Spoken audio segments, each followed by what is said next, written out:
Olá, esse é o Conexão Universitária, uma produção do Canal Universitário de São Paulo. O objetivo dessa série de programas é despertar o interesse pela pesquisa a partir da experiência de professores e alunos universitários.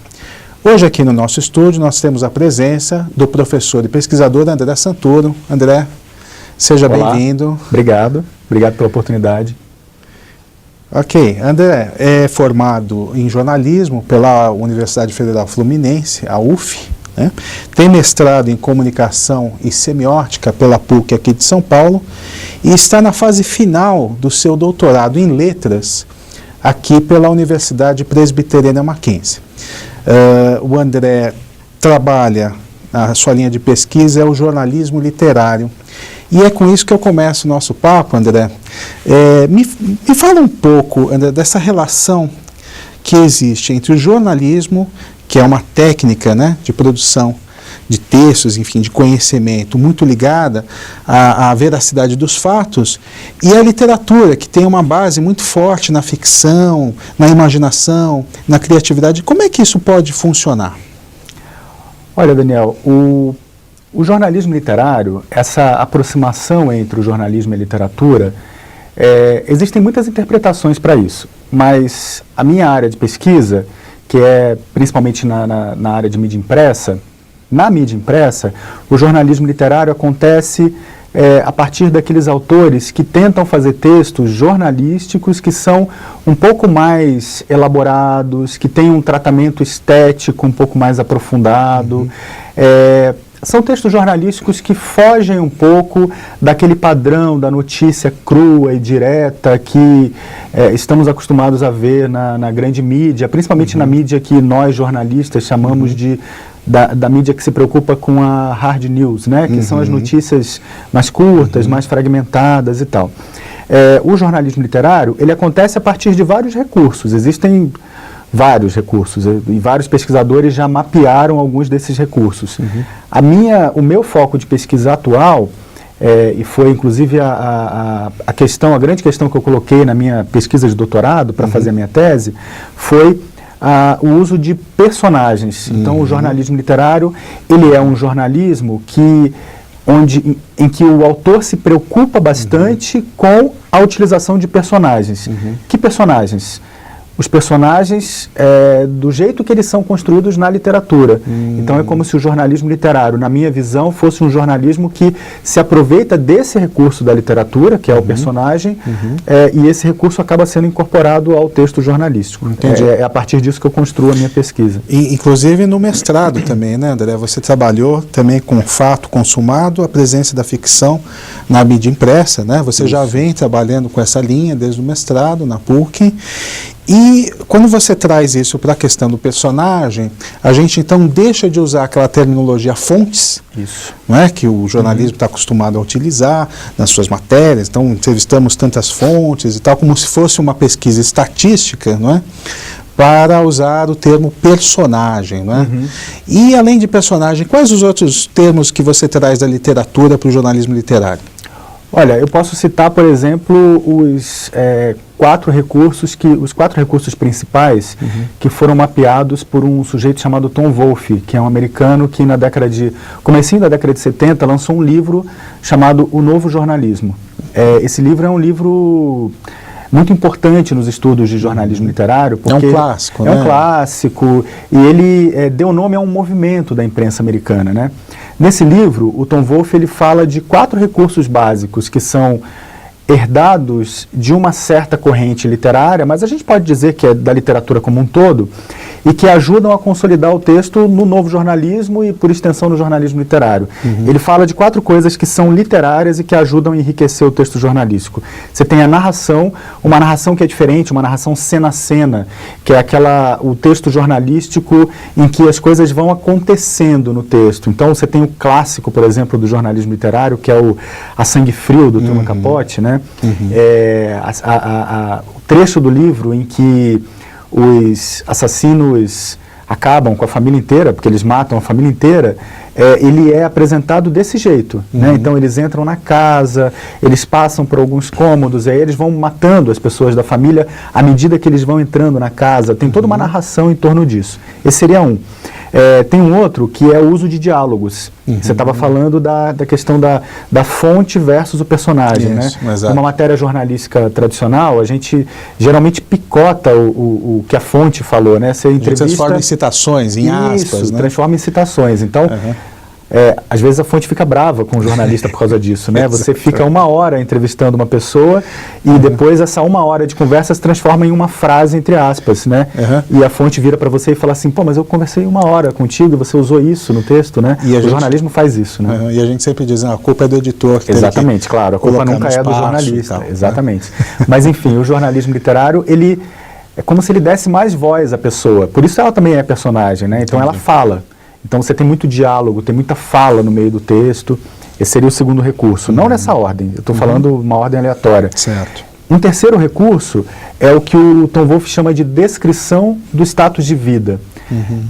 O que é isso? É você tentar caracterizar as pessoas a partir de elementos que são muito simbólicos daquilo que elas são. Como pessoas, como seres sociais. Tem um texto muito legal que eu discuto bastante, que se chama O Caso Benzadon. É um texto que quase ninguém conhece, é um texto de um grande jornalista brasileiro chamado Marcos Ferman, que já morreu há algum tempo. Eu conheci o Marcos.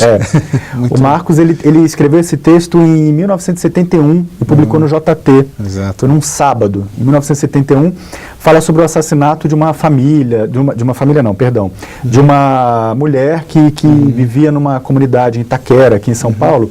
E tem um trecho que eu acho que é muito legal desse texto, em que ele faz uma descrição da casa, das pessoas que viviam lá. Então ele fala assim, esse é um lugar onde as pessoas têm poltronas de curvim, que é um tipo de tecido, uma espécie de couro sintético, né? Que era usado bastante antes, né?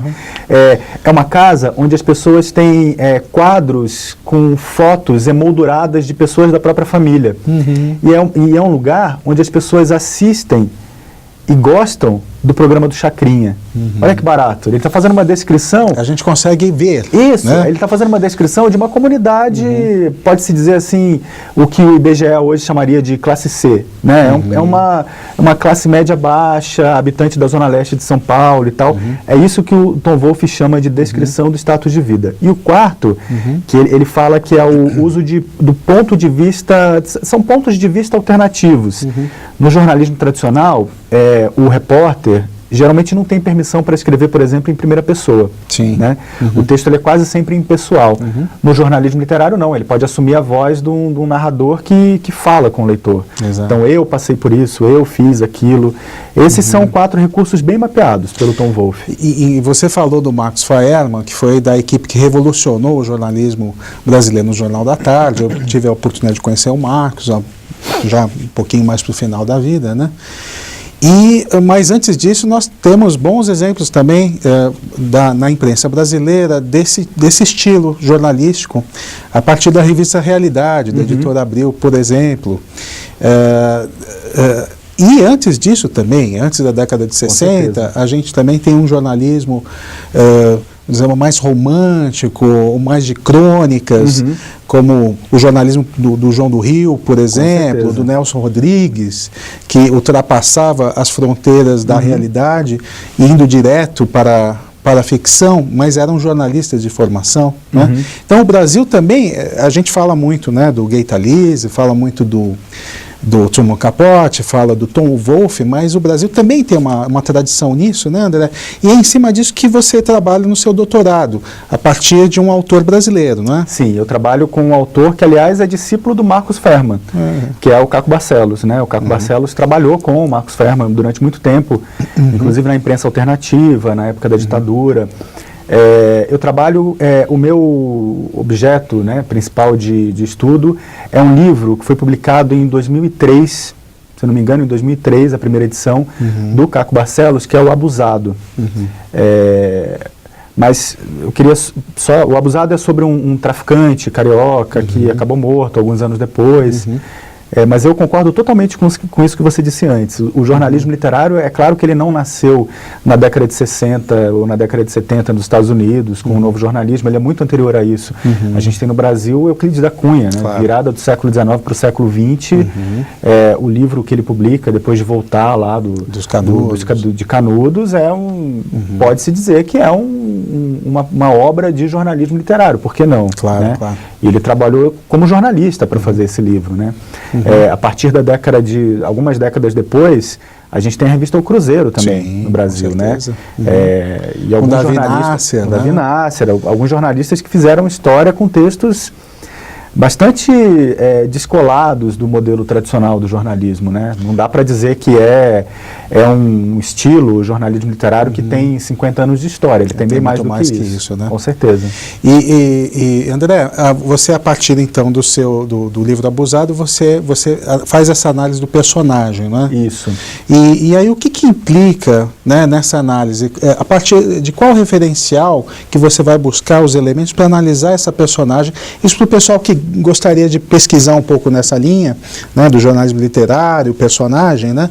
Qual a dica que você dá? Mas aí eu vou pedir para você falar no nosso próximo bloco. Tá, ok. E a gente vai fazer um breve intervalo e volta já já com Conexão Universitária.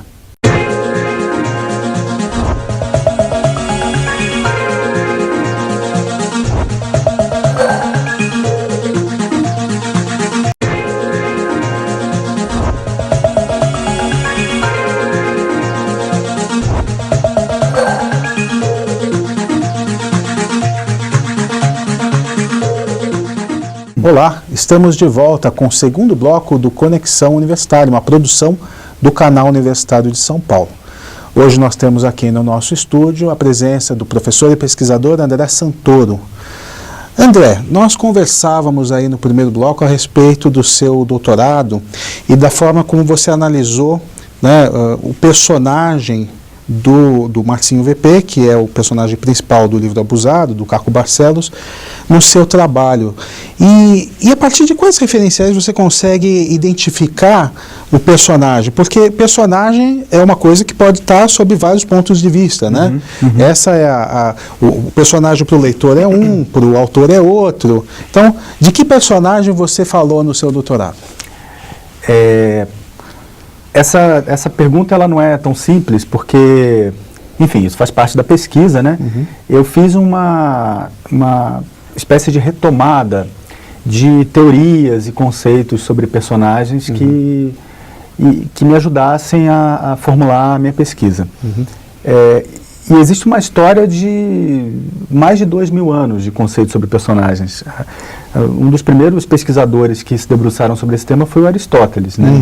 Então, você vê a antiguidade da poética história. já, né? Na poética do Aristóteles, ele investiga bastante a questão do personagem na tragédia, enfim.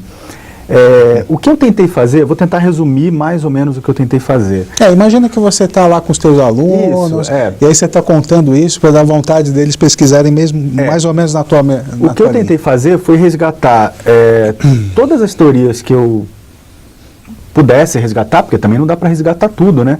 Mas eu tentei fazer um apanhado de todas as teorias importantes sobre personagens que tivessem a ver com literatura.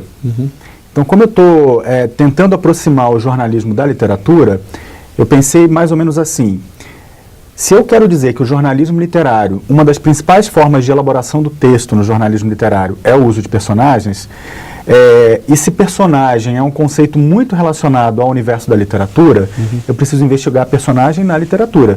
Porque existe personagem no teatro, personagem no cinema, em várias outras manifestações artísticas, principalmente, né?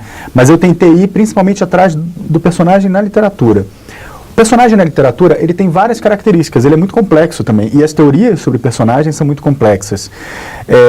Existem teorias, por exemplo, e as teorias mais clássicas sobre personagens são aquelas que tentam definir o personagem pela complexidade dentro da obra literária. Então, um personagem complexo é aquele personagem que é contraditório, que ele se apresenta a partir de várias facetas para o leitor. O leitor, ele ora acha que o sujeito é legal, ora acha que o sujeito é do mal. Uma personagem típica de um romance de Dostoiévski. Isso, assim, isso. Tem uma definição clássica na literatura que é a dos personagens planos e a dos personagens que são redondos, né?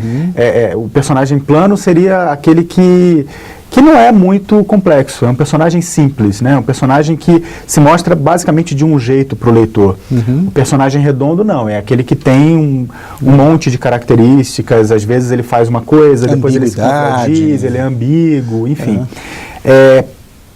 Eu usei, por exemplo, essa teoria para investigar alguns personagens, não só o personagem principal, o protagonista, que é o abusado do título do livro, é um apelido do protagonista, que é o Marcinho VP, que no livro, aliás, isso é uma curiosidade do livro, ele não é apresentado como Marcinho VP. Juliano. Ele é apresentado como Juliano VP, porque o Caco Barcelos diz no livro que ele preservou a identidade real para que o livro não pudesse ser usado como prova contra as pessoas por conta das coisas que ele escreveu. Mas, enfim, isso é um aspecto secundário. O que eu fiz foi tentar empregar essas teorias, esses conceitos, para investigar esses personagens. Então, o Marcinho VP, por exemplo, ele é um sujeito muito interessante, ele é um personagem muito interessante, porque ele é um bandido que tem, digamos, responsabilidades no mundo do crime. Então, ele durante boa parte do livro, ele é o chefe do tráfico no Morro Carioca, que é o Morro Dona Marta. E ser chefe do tráfico no morro é uma atividade, claro que ilícita, mas além de ser ilícita, é muito cruel, né? Ele precisa executar pessoas, ele precisa matar gente de vez em quando. É uma profissão que não é das mais delicadas do mundo, né? Por outro lado, ele é um sujeito que se mostra no livro como intelectualizado, que se aproxima de pessoas do mundo do cinema. Existe um episódio que ficou muito conhecido no final da década de 90, e comecinho dos anos 2000, do João Moreira Salles, né, o documentarista. Ele prometeu que ele daria uma mesada para o Marcinho VP se o Marcinho VP saísse do mundo do crime. E aí o Marcinho VP começa a se aproximar dessas pessoas, começa a se aproximar do próprio Caco Barcelos. Então, num dado momento do livro, você começa a achar o cara meio fofo, sabe? Ele é legal até, né? Ele é um traficante, mas é um traficante gente fina. Gente fina. Né? Essa ambiguidade do livro, inclusive, foi muito mal recebida pela imprensa. Quando o livro foi lançado, houve muita crítica. Bandidos, exatamente, está defendendo um cara que é um traficante, que já matou não sei quantas pessoas. Como assim, né? Como é que você pode atribuir um caráter ambíguo ou é do bem e do mal ao mesmo tempo para um sujeito que faz essas coisas, né? Então foi por aí que eu tentei investigar. Pegar uma noção de personagem da literatura que se aplicasse aos personagens que eu estava analisando. E você falando agora do caso do Marcinho VP, me veio agora uma lembrança daquele do documentário e filme também, do Zé Padilha, que é o Sandro, o ônibus 174, que é o Sandro, que é um personagem também tido como ambíguo, naquele ambiente, né, violento, de exclusão social do Rio de Janeiro, em que deixa as pessoas ali frente a uma situação limite, que tudo pode acontecer. E que matam pessoas. Né? Então, isso me remete também a um documentário, que é uma peça jornalística diferente, é um audiovisual. Né? Então, a gente pode concluir que o jornalismo literário também é um estilo que pode se colocar não só nos textos, mas também nos vídeos e, enfim, outras formas de produção de comunicação, de informação jornalística? Eu acredito que sim, embora essa não seja a minha área de pesquisa. Eu trabalho basicamente com jornalismo texto, tanto impresso como na internet, mas existem muitos pesquisadores que dizem que o jornalismo literário ele pode ser praticado inclusive na televisão, em programas de televisão, não só no documentário, como você bem apontou. Eu acho que o Eduardo Coutinho faz jornalismo literário em muitos dos seus documentários. Acho que um dos mais famosos dele, que é o Edifício Master, tem inclusive um tratamento de personagens que são personagens muito literários, que dá para enxergar ali naquele documentário personagens da literatura. Mas voltando para a televisão, tem pesquisadores que que defendem que o jornalismo literário é praticado em programas como o próprio Globo Rural. né, da Rede Globo. Que tem o Zé Hamilton. O José Hamilton Ribeiro, que é um jornalista que já trabalhou inclusive na revista Realidade, que você já citou. As matérias que ele faz, ele vai para o interior do Brasil entrevistar um agricultor e aí entra na casa do sujeito, toma Parece um cafezinho que são amigos com já há ele, muitos anos. parece que são amigos de longa data e conta toda a história de vida do sujeito de uma forma que entretém o leitor, né?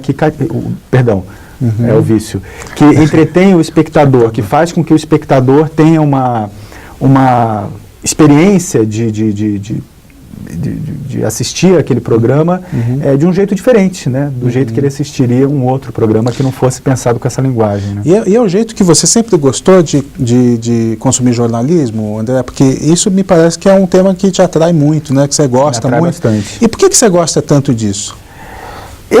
Pessoalmente, não como pesquisador. Eu gosto muito de literatura. Sempre gostei muito de literatura, desde moleque. E quando eu comecei a trabalhar com jornalismo, eu passei a me sentir muito atraído por textos que fossem textos que tivessem essa preocupação estética. Textos que formassem uma imagem diferente de algumas personalidades, enfim. Eu gosto de aproximasse mais, talvez? Eu gosto de textos que me cativam. E textos que cativam, tanto na literatura, quanto no jornalismo, quanto em bula de remédio, são aqueles textos que são bem escritos, né? Que tem uma qualidade estética, uma coisa que chama a atenção. E isso acontece basicamente no jornalismo literário. Não acontece só no jornalismo literário. É claro que dá para ler uma matéria escrita de um jeito tradicional que também chama atenção. Eu não vou negar a importância do que eu chamo, por exemplo, na minha pesquisa de jornalismo convencional ou jornalismo tradicional. Ele é importante. Mas o que para mim chama mais atenção, o que desperta mais a minha curiosidade, são os textos que são mais lapidados, textos que são mais trabalhados. Isso sempre me interessou. Me interessou a ponto de eu começar a desenvolver a pesquisa no mestrado com base nisso e depois emendar e dar aula disso, enfim. De ser um consumidor desse tipo de texto. Né?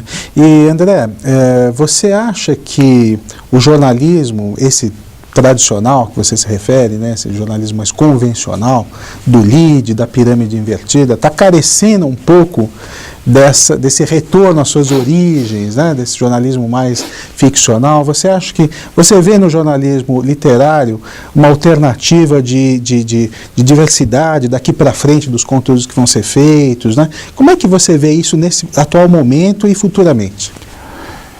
Olha, nem sou exatamente eu que vejo. Existem outras pessoas que estão estudando isso. Eu tenho um palpite, é um palpite, né? Não é nada que se possa comprovar, até porque a gente está falando de futuro, né? O que vai acontecer daqui para frente.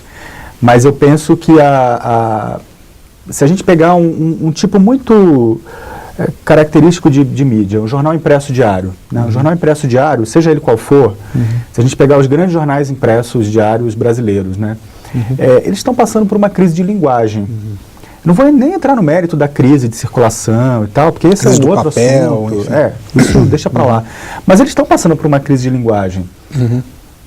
Principalmente, hoje em dia, né, dos últimos 15, 20 anos para cá, principalmente por causa da internet. Né? Então, se a gente pega um grande fato que aconteceu hoje, ou vai acontecer hoje ainda, até o final do dia, esse fato ele vai ser noticiado nos jornais de amanhã, como se os leitores daquele jornal não tivessem nenhum conhecimento sobre aquele fato. Ele vai ser noticiado com aquilo que você colocou, o lead, a pirâmide invertida, né? Geralmente é assim que se faz o noticiário tradicional. Só que isso já não funciona mais. Né? O leitor vai pegar aquele jornal, e isso acontece muito comigo, não sei se acontece com você, acontece com muita gente que eu conheço, de pegar o jornal e ter a impressão de que você já sabe daquilo tudo. Exatamente. Aquilo tudo já faz parte do meu repertório, porque eu acessei aquele conteúdo na internet no dia anterior, ou mesmo no próprio dia, mais cedo, antes de pegar o jornal, enfim. O jornal ele sempre dá a sensação, assim, a impressão de ser uma coisa meio velha. É verdade. Já no dia que ele é feito. Antigamente isso acontecia no dia seguinte, né? Era o famoso jornal que vai embrulhar o peixe no dia seguinte. Exato. Hoje em dia já dá para embrulhar o peixe com o jornal do próprio dia. Né? Porque ele não traz nenhuma informação nova. Então eu acho que o jornalismo literário entra um pouco nisso, sabe? De arejar a linguagem jornalística, e o curioso é que já estão fazendo isso. Vários jornais já fazem isso. Eu vou dar um exemplo que é um exemplo parece meio bobo assim, mas de alguns anos para cá, a Folha de São Paulo resolveu copiar uma fórmula do jornal The New York Times americano, e eles fazem agora obituários em forma de pequenos perfis. É verdade. Quase todo dia sai um pequeno obituário, que é um perfil de uma pessoa que morreu, anônima ou conhecida. José da Silva, alfaiate dedicado. Isso.